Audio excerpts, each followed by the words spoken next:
I practice in the commercial litigation group at Baker McKenzie. I practice a broad range of commercial dispute matters with a focus on class actions, fraud recovery, product liability, and securities disputes. I came to practice in litigation really through law school. I found that of the classes I took in my first year in particular, it was the litigation classes, litigation-focused classes that really drew and held my attention. And that was a surprise to me, frankly, because at that time I had a background in business, and I would have expected that that would be where my legal interests end up.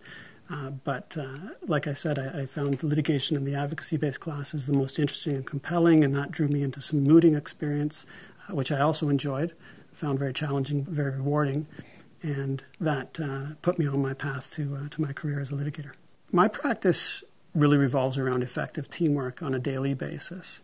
We have a lean but incredibly capable disputes group at Baker McKenzie, and we rely on each other a great deal on a day-to-day basis. So, for example, if a file comes in the door at Friday afternoon at 5 o'clock and a pile of injunction materials lands on your desk just before you're about to head out for the weekend, I take a great deal of comfort knowing that I've got a team around me that works with me that's going to lend a hand and help out and get those materials done for the Monday.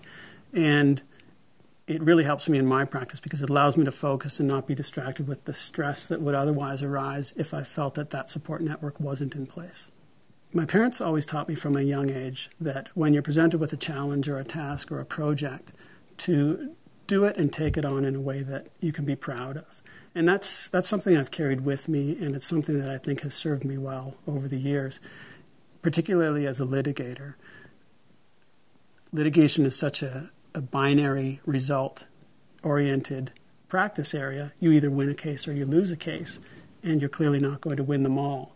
So for the times that you don't come out on top, if you can say to yourself or look inwards and reflect and convince yourself or be satisfied that you did the best you could and put your best foot forward, then you can walk away from that project having learned something and feeling proud about the amount of effort and the type of effort you put into that project.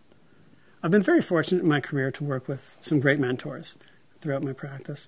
And one lesson that I've been taught and I reflect on and try to remember on a day-to-day basis is that as a litigator, your job is to be tough, your job is to be aggressive, sometimes your job is to be combative.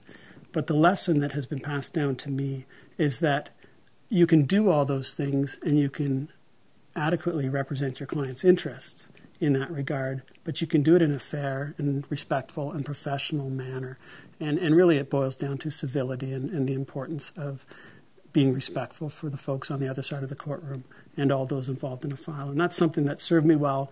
It's allowed me to develop relationships as amongst other lawyers in the bar and generally allow myself to be proud of the way that I conduct myself as a litigator. I'm very fortunate to work at Baker McKenzie in that they have a great pro bono program, and they place a great deal of emphasis on the importance of pro bono. And there are folks in our firm that do nothing, frankly, but search out and secure pro bono opportunities that are meaningful and rewarding and allow the lawyers in our firm to give back. And I've been fortunate to be involved in some of those opportunities, everything from drafting briefs and memoranda for prosecutions in various war crimes tribunals to, on a more local level, defending an international disaster relief charity from a claim brought against it, whereas they would otherwise not be able to afford legal representation. And so I find those opportunities very fulfilling in that it's a great way to be able to give back and to assist those that need help and may not be able to afford legal representation, but also it allows me to work on files and opportunities that I wouldn't otherwise encounter in my day-to-day practice.